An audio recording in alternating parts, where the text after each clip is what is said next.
자, 문제 4번입니다. 학교폭력 예방 및 대책에 관한 법률에 따르면 학교폭력이란 학교 내외에서 학생을 대상으로 발생한 상해, 폭행, 감금, 협박, 약취, 유인, 명예훼손, 모욕, 공갈, 강요, 강제적인 심부름, 그리고 성폭력, 따돌림, 사이버 따돌림, 정보통신망을 이용한 음란, 폭력 정보 등에 의해서 신체, 정신 또는 재산상의 피해를 수반하는 행위를 말합니다.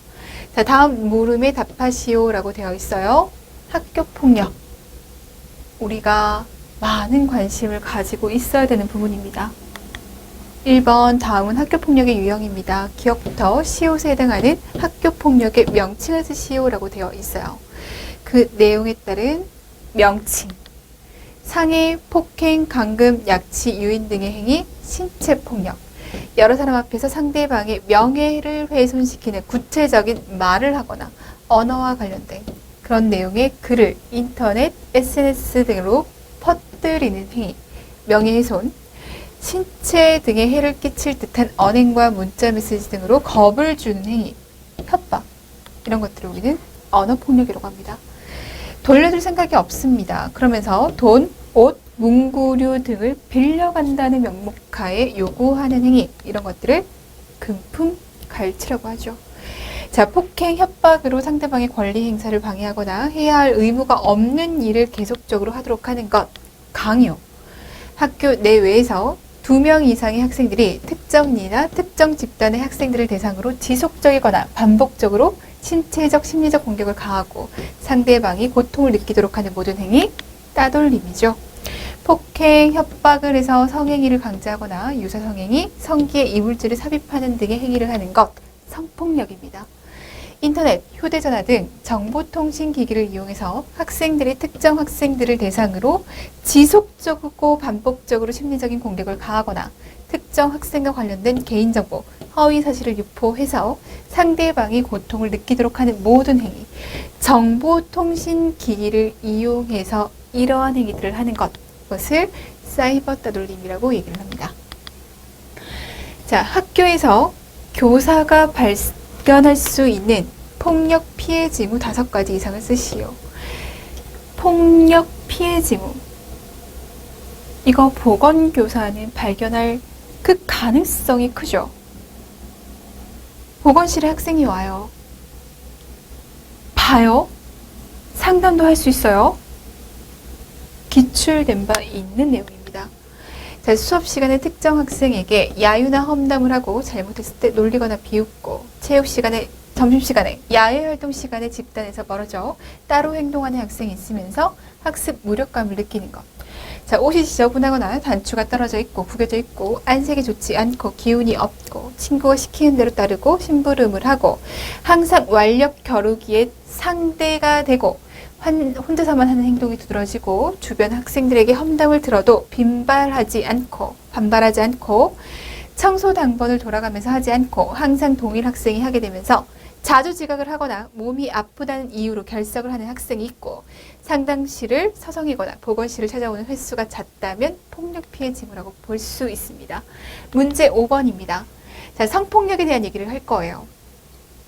자, 성폭력은 여성은 물론 남성까지 포함된 개인의 자유로운 성적 결정권을 침해하는 범죄로 강간뿐 아니라 추행, 성희롱 등 모든 신체적, 언어적, 정신적 폭력을 포괄하는 광범위한 개념입니다. 성폭력의 2차 예방에 대한 4가지 이상을 쓰시오. 자, 2차 예방이라고 얘기를 했어요. 1차 예방. 어떤 문제가 발생하기 전에 문제가 발생하지 않도록 하는 예방활동. 2차 예방. 문제가 발생했어. 그러면 조기에 발견해서 조기에 처치해줘야죠. 2차 예방에 대한 4가지 이상의 중지 방법 쓰라고 얘기를 했어요. 성폭력이 발생했어. 성폭력이 발생하자마자 할 수 있는 조치 내용은 뭐가 있을까를 생각해 봐야겠습니다. 첫 번째, 증거 보존이에요. 자, 몸을 씻거나 옷을 갈아입지 말고, 갈아입은 옷을 버리지 말고, 가해자가 떨어뜨린 물건이나 사용한 흉기 등 증거가 될 만한 자료를 확보하도록 노력해야 된다. 씻지 말고, 옷 갈아입지 말고, 옷 갈아입었다면 그 전에 옷을 들고 어디로 가야 돼요? 병원 가야 돼요. 경찰서 가야 돼요. 산부인과 병원 검진. 확실한 증거를 확보할 수 있도록 하면서 주위에 도움 요청하고 신속한 신고하고 그리고 2차 예방에 가해자 치료까지 들어가야 됩니다. 또 다른 문제 발생을 막아야 될 거 아니에요. 가해했다는 것을 알아차렸잖아요. 그에 따라서 가해자에 대한 치료 들어가는 거 2차 예방입니다. 지금까지 성폭력에 대한 임상적인 접근은 주로 피해자에게 초점을 맞췄으나 성폭력의 재발을 방지하고 성폭력 가해자가 정상적인 사회생활을 할 수 있게 하기 위해서는 가해자에 대한 치료적 접근이 절실하다. 피해자에 대한 2차 접근, 2차 예방적 접근도 중요하지만 가해자 치료라고 하는 가해자에 대한 2차 예방도 중요합니다. 챕터 6으로 넘어갑니다. 학생 건강 문제 관리예요. 자, 문제 1번. 학교에서 감염병 관리는 매우 중요합니다. 매우 중요하죠? 너무 중요하죠? 무조건 A급 찾고 갑니다.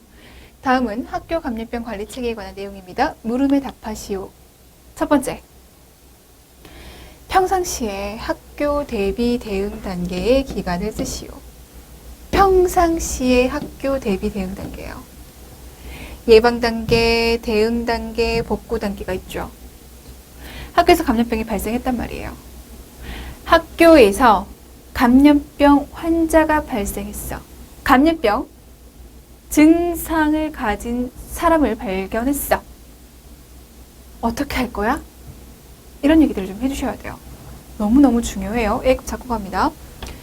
일단 평상시에 예방 단계예요. 자, 예방이라고 하는 걸 보니까 감염병과 관련해서 별로 문제가 없어 보이죠? 예방. 학교 내 감염병이 없어요. 감기, 단수나 설사 등 특이사항 없이 일반적인 상황을 유지하는 경우입니다. 감염병 발생 없고 그냥 특이한 거 없고 일반적인 상황이야! 라고 한다면 예방 단계예요. 대응을 1단계, 2단계, 3단계로 나눠볼 수 있습니다. 자, 1단계. 감염병 유증상을 발견한 후부터 포인트 여기 있어요. 의료기관 확인을 통해서 감염병 의심 환자 발생 혹은 감염병이 아닌 것을 확인할 때까지. 그러니까 1단계는 뭐예요? 감염병 관련한 증상을 보이는 사람을 발견했어요. 지금 감염병과 관련해서 증상을 보여. 하지만 이게 확진은 아니라는 거죠. 그럴지도 몰라. 증상을 보여. 그럼 1단계예요. 2단계. 학교 내 감염병 환자 발생을 확인했습니다. 확진이 되면서 2단계 들어가요. 추가 의심 환자, 추가 환자 발생 확인을 통해서 유행 의심 기준을 충족하거나 기존 환자의 완치, 추가 환자가 발생하지 않는 경우. 자, 2단계가 들어가는 것은 감염병 증상이 있는 사람이 확진된 경우. 2단계로 들어갔어요.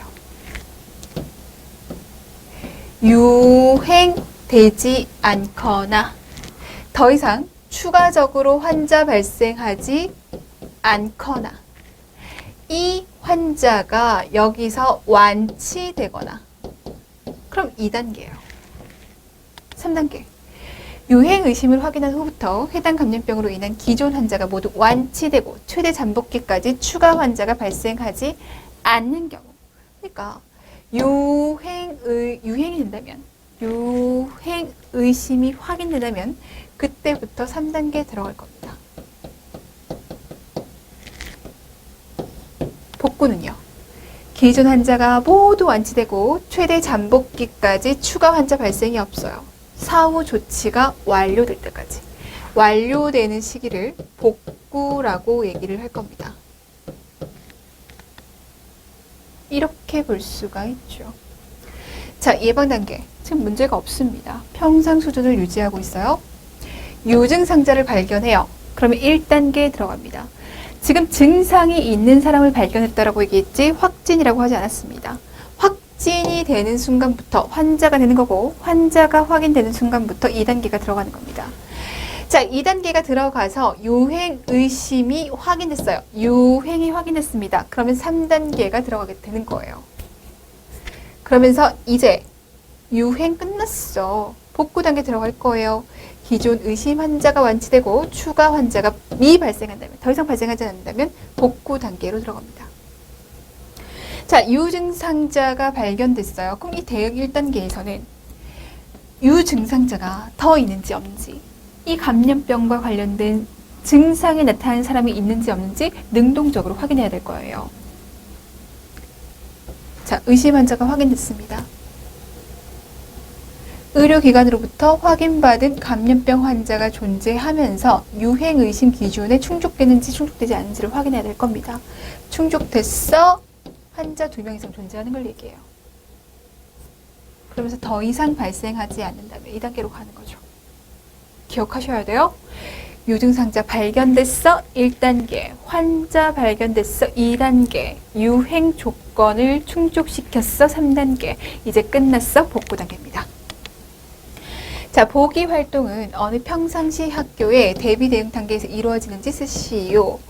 활동과 관련해서 단계를 연결시켜 주세요. 우리가 단계를 나눴잖아요. 그럼 그 단계에서 할 수 있는 활동은 무엇이 있는지를 생각해 보자는 얘기예요.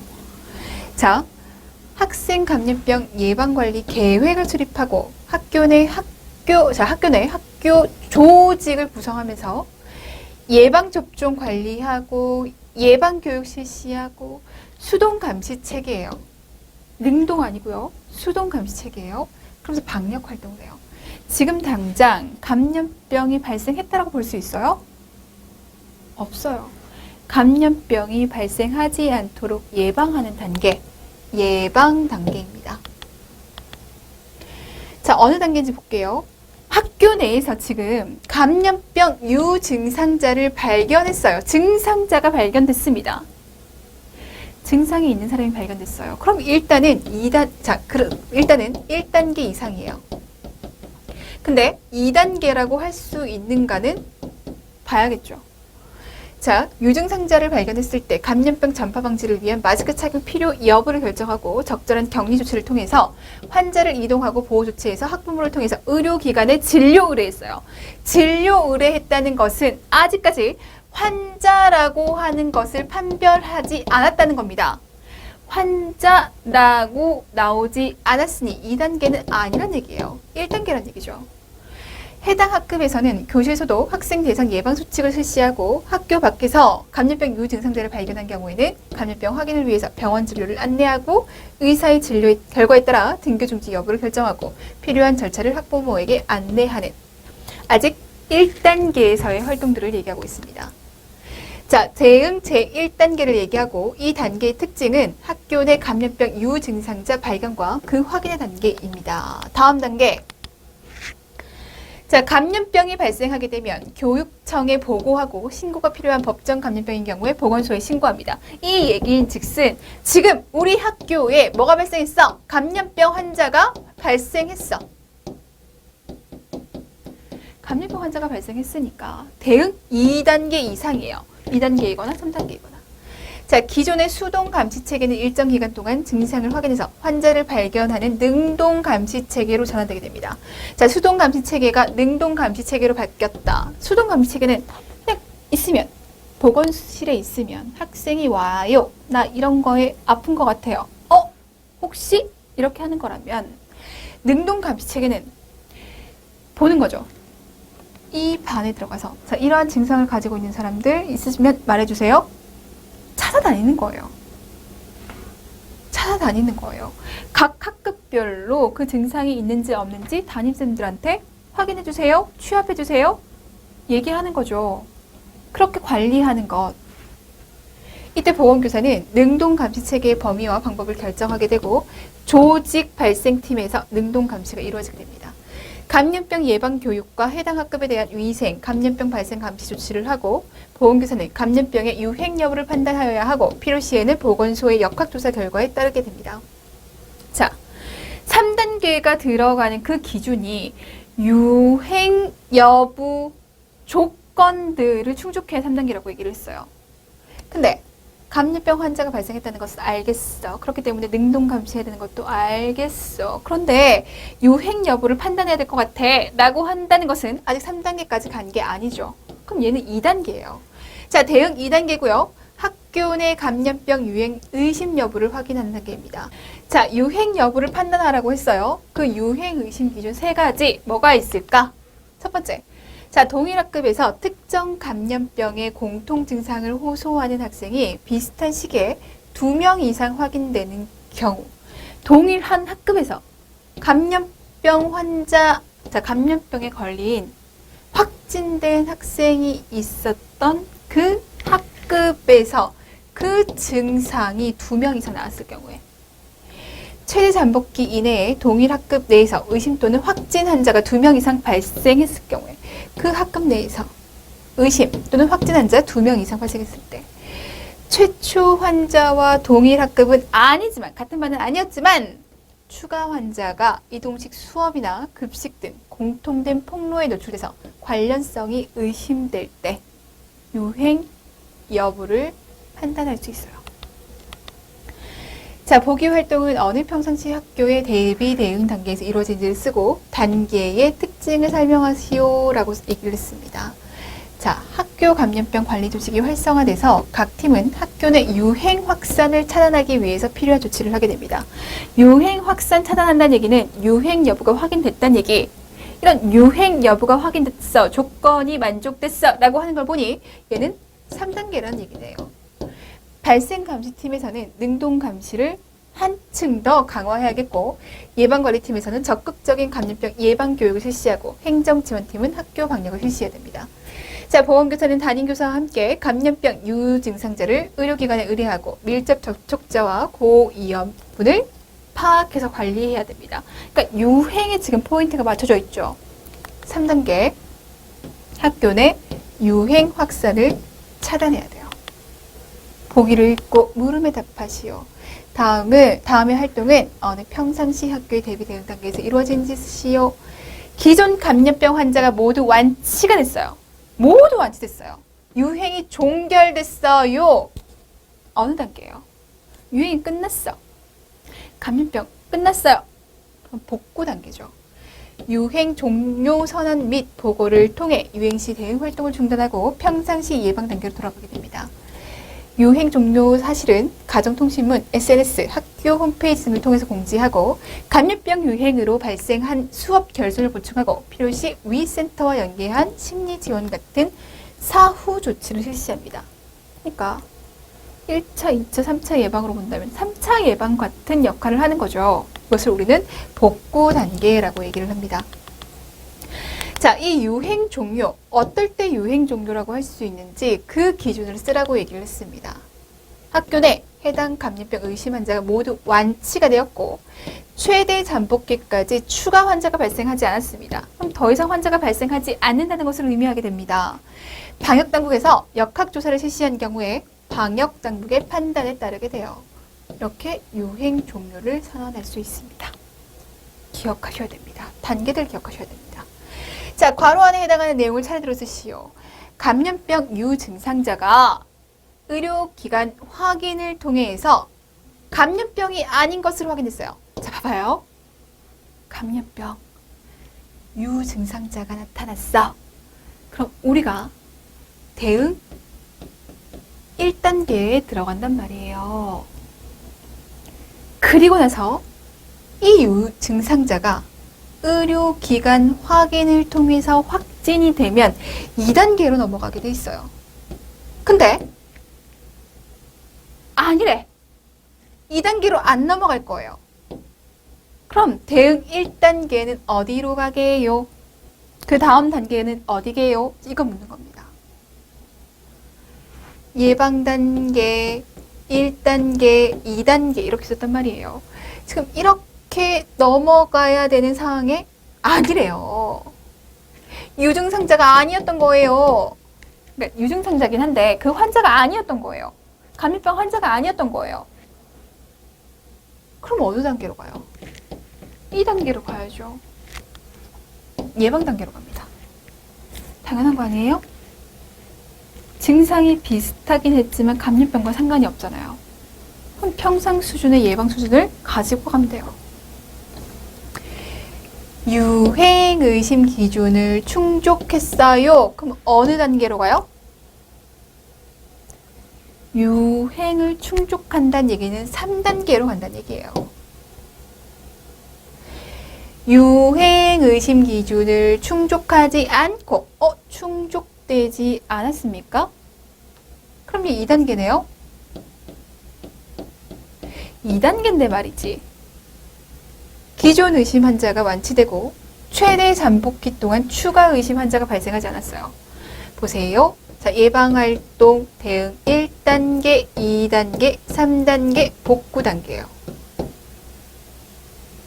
근데 유행 의심 기준을 충족하지 않고 그럼 2단계에서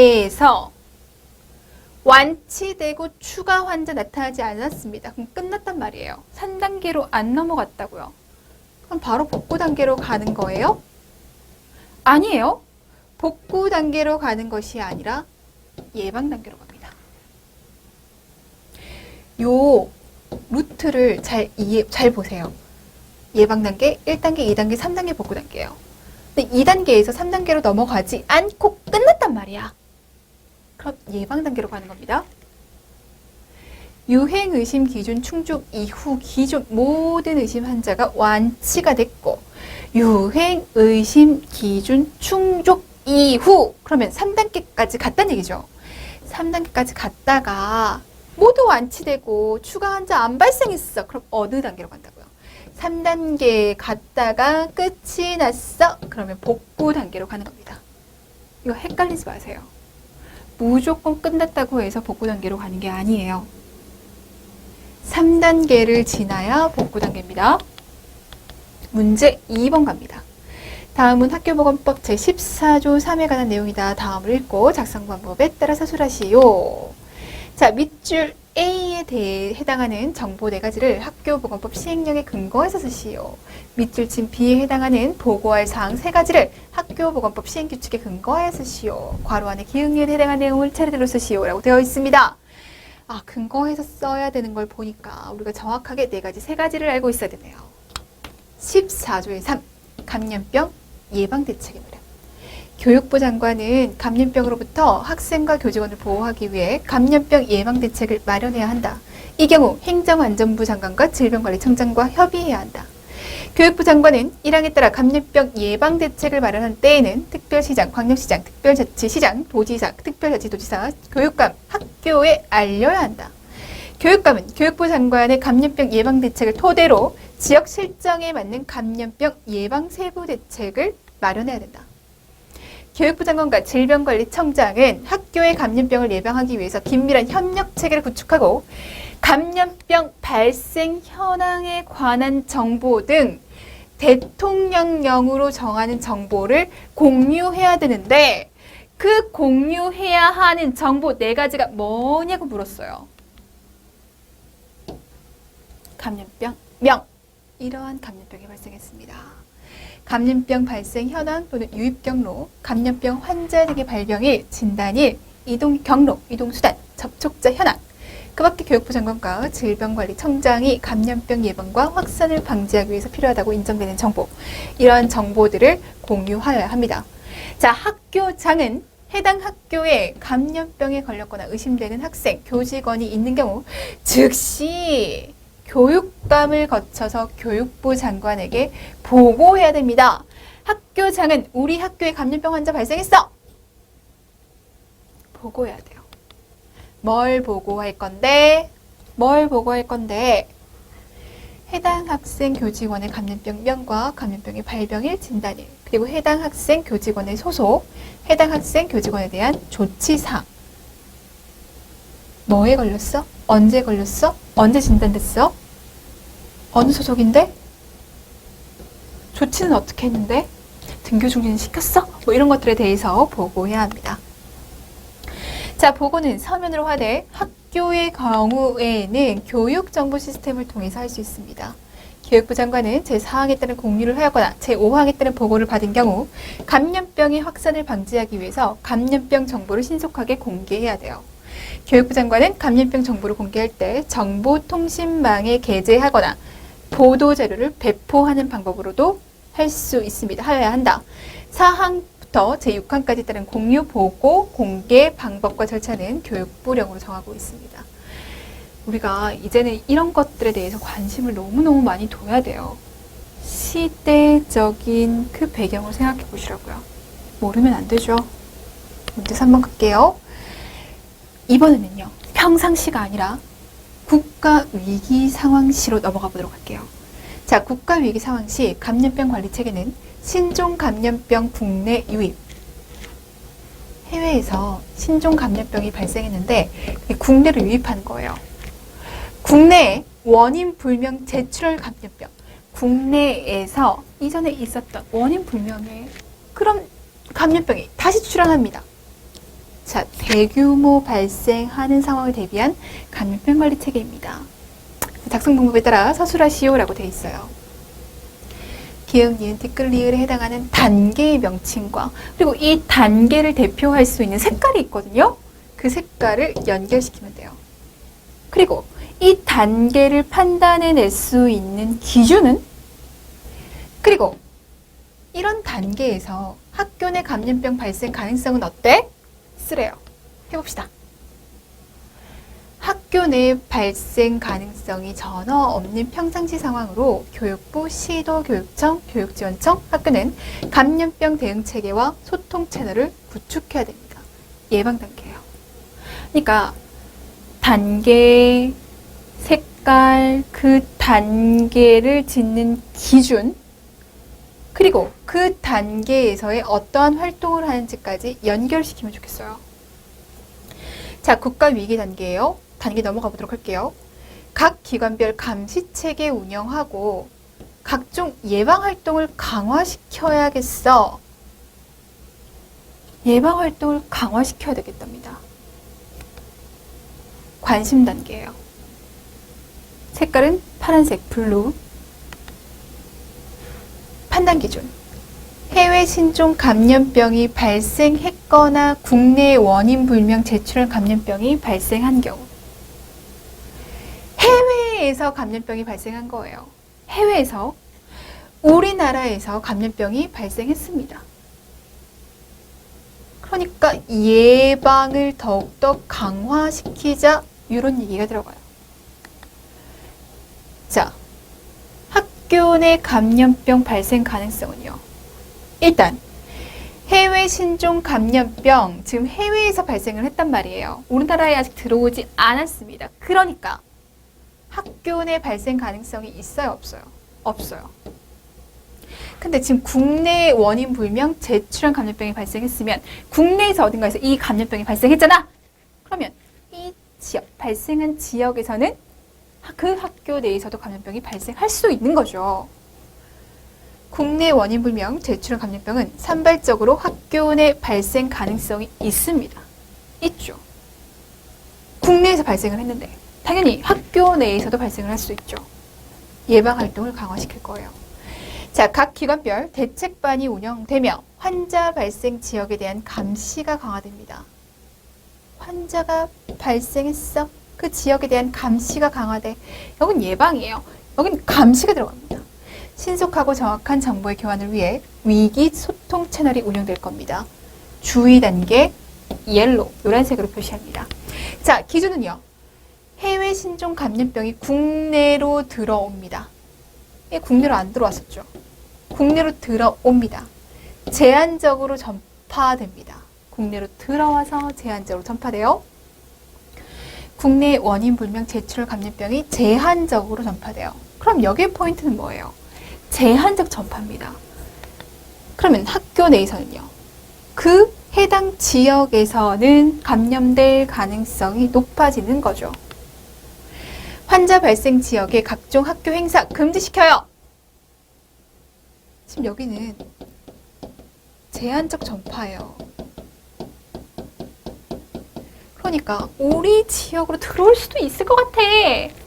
계속적으로 감시하고 정보 교류 잘하고 이런 걸 할 텐데 행사가 금지되고 취소돼요. 환자 미발생 지역에서도 안 하는 것이 좋겠어요. 그 지역에서 금지 취소하고 휴업, 휴교에 대한 검토가 추가적으로 이루어지는 것. 경계 단계로 오렌지. 자, 기준은요. 해외 신종 감염병, 국내 원인 불명 제출한 감염병이 지역 전파가 되는 겁니다. 이 지역에서 이 지역으로 전파되는 거예요. 제한적 전파. 지역 전파. 더 그 범위가 넓어지고 있다고 생각하시면 돼요. 학교 내 감염병 발생 가능성? 당연히 그 지역에서는 발생할 수도 있겠죠. 대응 역량을 총동원해서 범정부적으로. 그러면 이 감염병이 국가적으로 전파됐다는 것을 우리가 알 수 있죠. 전국적으로 감시 대응해야겠어. 심각 단계, 레드 단계예요. 기준. 해외 신종 감염병이나 국내의 원인 불명 제출 감염병이 전국적으로 확산된 징후가 있는 상황을 얘기합니다. 그러면 학교 내 감염병은 전국적으로 발생할 수 있죠. 코로나 2단계인 거죠. 자, 해외에 신종 감염병이 발생했어. 국내 감염병이 발생했어. 주의 단계. 해외 신종 감염병이 우리나라로 들어와서 제한적으로 전파됐어. 국내 원인 불명, 제한적으로 전파됐어. 지역적으로 전파됐어. 전국적으로 전파됐어. 색깔, 단계 연결시키고 활동까지 봐주시면 되겠습니다. 자, 복구 단계. 대응 체계에 대해서 평가하고 필요시 환자 격리자에 대한 심리 지원하고 수업 결손에 대한 대책을 마련하면 돼요. 자, 감염병으로 인한 국가위기 단계별 학교 교육 행정기관 대응입니다. 이 표를 여러분들께서 정리를 한 번 더 해주시면서 어떠한 대응 체계를 가지고 있는지, 어떤 활동을 가지고 있는지 연결시켜 주시면 되겠습니다. 자, 문제 4번입니다. 다음은 학교에서 발생할 수 있는 주요 감염병에 관한 내용입니다. 모르면 답하시오. 자, 1번. 학교에서 발생할 수 있는 주요 감염병의 역학적 특성과 관리에 관한 내용입니다. 기억부터 히읗에 해당하는 내용을 차례대로 쓰시오 라고 되어 있어요. 자, 그래서 감염병과 임상 증상과 전염 가능 기간과 그리고 전파 차단을 위한 등교 중지 기간을 같이 우리가 볼 겁니다. 이 정도는 알고 계셔야죠. 이 정도는 알고 계셔야겠고요. 그리고 다른 사람에게 전파시킬 수 있는 기간이잖아요. 근데 이게 진짜 별게 아니야. 별게 아니면 그냥 넘어갈 수도 있겠지만 이 질병이 걸리면 치명적이야. 그렇다면 다른 사람에게 전파시킬 수 있는 기간 동안 등교 중지하는 것이 당연한 얘기겠죠. 감기 봐요. 누구나 언제나 걸릴 수 있는 것. 그렇다고 치명적이에요? 그렇지 않아요. 감기 걸리면 다른 사람에게 계속 내가 걸려있는 동안 계속 전파시킬 수 있는 가능성이 있습니다. 하지만 그렇다고 해서 등교 중지시키지는 않죠. 결핵, 발열, 전신피로감, 식은땀, 체중 감소 되죠. 이 결핵은 다른 사람에게 전파시킬 가능성이 굉장히 큽니다. 언제까지? 약물 치료 후 2주까지. 그래서 약물 치료 시작하고 나서 2주까지 우리는 격리시킬 거예요. 이렇게 격리시킨다는 얘기는 학교에 오면 된다, 안 된다? 안 된다. 약물 치료 시작 후 2주까지 등교 중지시키셔야 됩니다. 자, 급성 출혈성 결막염. 자, 노로바이러스. 역시 다른 사람에게 전파 잘 시킬 수 있어요. 급성기부터 설사가 멈추고 48시간 후까지 다른 사람에게 전파시킬 수 있기 때문에 증상 소실 후 48시간까지 등교 중지시킵니다. 상기도 감염 증상을 나타내면서 발작적 기침 구토를 하고 2주간 전염력이 높고 증상 발생 4주 후에는 전염성이 소실되고 항생제 투여 후 5일까지 등교 중지시킬 수 있는 감염병은 뭐예요? 바로 배기됩니다. 자, 성홍열 봐주시고요. 수두, 피부 발진, 수포, 발열, 피로감. 모든 수포에 가피가 형성될 때까지 등교 중지시킬 거예요. 전파 가능 기간은요. 수포가 생기기 1에서 2일 전부터 모든 수포에 가피가 형성될 때까지 다른 사람에게 전파시킬 수 있습니다. 등교 중지 격리 기간, 수포의 가피가 형성될 때까지. 수포가 생기기 전부터 다른 사람에게 전파시킬 수 있지만 그때 수두인지 모를 수도 있단 말이에요. 등교 중지 못 시킬 수도 있다고요. 자, 수막구빈성 수막염, 두통, 발열, 경부, 경직, 오심, 구토. 항생제 치료 시작 후 24시간까지 같이 격리 들어가 주셔야 됩니다. 발열, 손, 발바닥, 구강 내 수포와 궤양이 생깁니다.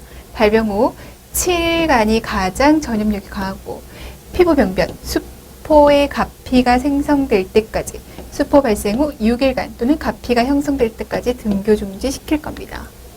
수족구와 관련된 것. 자, 유행성 각결막염입니다. 충혈, 안통, 이물감 많은 눈물, 눈곱, 눈부심, 결막과 출혈. 발병 후 14일까지.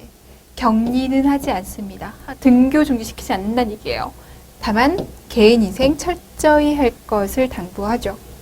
유행성 이하선염, 이하선 부종, 발열, 두통, 근육통. 증상 발생 3일 전부터 발생하고 나서 5일까지 다른 사람에게 전파시킬 수 있어요. 자, 그래서 증상 발생 후 5일까지 격리시킬 거예요. 인플루엔자, 풍진, 자, 구진성 발진, 림프절, 종착, 미열 등 감기 증상. 전염 가능한 기간. 발진 생기기 7일 전부터 생긴 후 7일까지. 격리는요, 발진이 나타난 후 7일까지. 코플렉 반점 나왔어요. 그럼 끝났죠? 얘 뭐예요? 홍역이죠. 발진 발생 4일 전부터 발진 발생 5일까지, 발진이 나타나고 5일까지 격리입니다. 자, 폴리오, 권태감, 인후통, 뇌수막염, 완성마비. 바이러스 노출 후 3에서 6주까지 다른 사람에게 전파시킬 수 있어요. 입원 후 매주 채취한 대변 검체에서 바이러스의 분리배양 검사 결과가 2회 연속 음성될 때까지 등교 중지시킬 겁니다. 자, 폴리오. 요 정도는 우리가 기억하고 가자고요. 예전에 진짜 많이 물어봤는데 요즘은 뜸해요. 자, 2번 갑니다. 다음은 학교에서 발생할 수 있는 주요 감염병의 특징에 대한 설명입니다. 작성 방법에 따라 서술하시오. 다음 감염병의 특징에 해당하는 질환과 병원체의 명칭. 이런 특징을 가지고 있는 질환명은 뭐야? 그리고 이 질환을 일으킬 수 있는 그 원인 되는 병원체는 뭔데? 이 질환의 전파 방법을 2가지 써봐. 그리고 이 질환 예방접종을 통해서 예방 가능하거든. 그 예방접종 스케줄 한번 써볼래? 이거예요. 자, 특징 볼게요. 발열, 전신의 가려움을 동반하는 수포. 일단 수포가 나오네요. 6세 전후, 초등학생 사이. 뭔지 알 것 같아요. 영구 면역됩니다.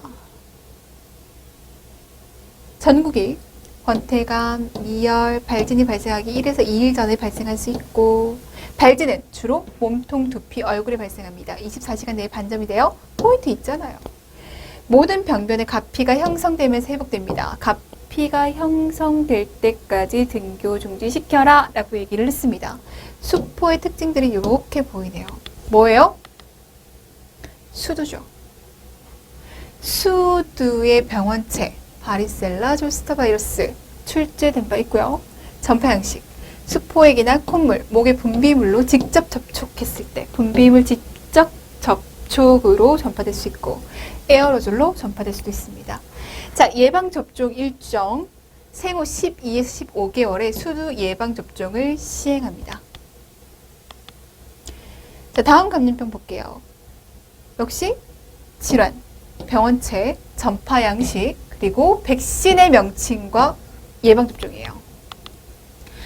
자, 특징을 보니까 발열, 림프절 비대, 발진, 태아 감염 가능하네요. 증상이 경미하거나 없는 경우 있고, 림프절 비대 보이고요. 발열, 발진. 얼굴에서 시작하는 발진입니다. 특징들 보여요. 2시간에서 3시간 이내 머리, 팔, 몸통 등 온몸으로 급속도로 퍼져요. 3일째 소실되고요.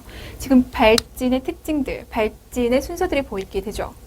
합병증, 성인 여자에게서는 손, 손목, 무릎 관절염이 나타날 수 있다.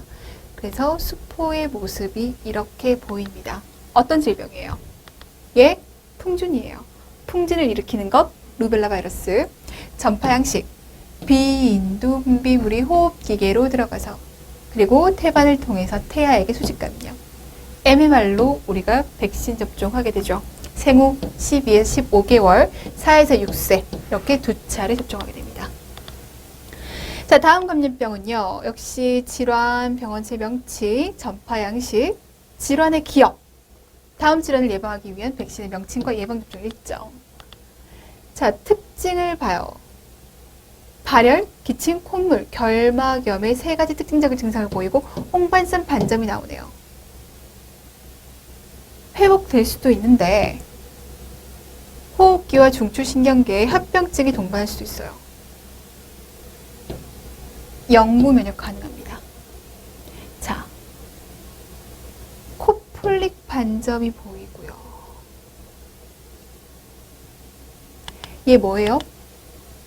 홍역이에요. 미즐즈 바이러스가 원인이죠. 출제된 바 있어요. 전파 양식, 환자의 비말, 비인두 분비물, 직접 접촉에 에어로졸의 전파로 전파될 수가 있습니다. 자, 임상 증상을 쓰라고 얘기를 했습니다. 전구기, 발진기, 회복기로 나눠서 얘기를 하자면 자, 전구기에 발열, 기침, 콧물, 결막염 증상이 발생할 수 있고 전염성이 가장 강한 시기로 첫 번째 하구치, 맞은편 구강정막에 1에서 2mm의 회백색 반점, 이걸 우리는 코폴릭 반점이라고 얘기해요. 코폴릭 반점이 보이기도 합니다. 자, 발진기, 홍반성 고진상 발진이 귀 뒤, 이마의 머리선을 따라 생기기 시작해서 몸통과 사지로 퍼지게 되고 발진은 3일 이상 지속되게 되고 발진이 나타난 후 2에서 3일간 38도 이상의 고열을 보이게 됩니다. 자, 회복기, 발진이 나타난 지 4일째부터 나타났던 순서대로 소실되게 되고 발진이 나타났던 순서가 있었고 그 순서대로 소실되게 되고 소실되면서 갈색을 띠게 되고 발진이 시작된 4에서 5일째 해열됩니다. 역시 MMR을 통해서 예방접종, 백신 맞게 되죠. 생후 12에서 15개월, 그리고 4에서 6세에 2차례 접종하게 됩니다. 자, 우리가 여기까지 학교 보건에 대한 내용들을 봤습니다. 학교 보건 무조건 A급이에요. 우리 어디서 일할 거예요? 학교에서 일할 거예요. 학교에서 1차 보건관리자로서 보건교사가 일할 겁니다. 이와 관련된 얘기들을 우리가 여기서 봤어요. 너무너무 중요해요. 너무너무 중요하고 공부 열심히 해주셔야 되는 파트입니다. 법과 관련해서 나온다는 거 중요한 얘기죠. 그리고 우리가 공부해야 될 내용이 점차적으로 확장되고 있어요. 항상 능동적으로 공부해 주셔야 돼요. 그리고 학교에서 감염병이 발생할 수 있다는 거 항상 인지를 하셔야 되기 때문에 감염병과 관련된 얘기들은 정말 특 A급 잡고 정리하시면 되겠습니다. 학교 보건 너무 중요합니다. 자, 정리 잘 하시고요. 다음 시간에 뵙도록 하겠습니다. 수고하셨습니다.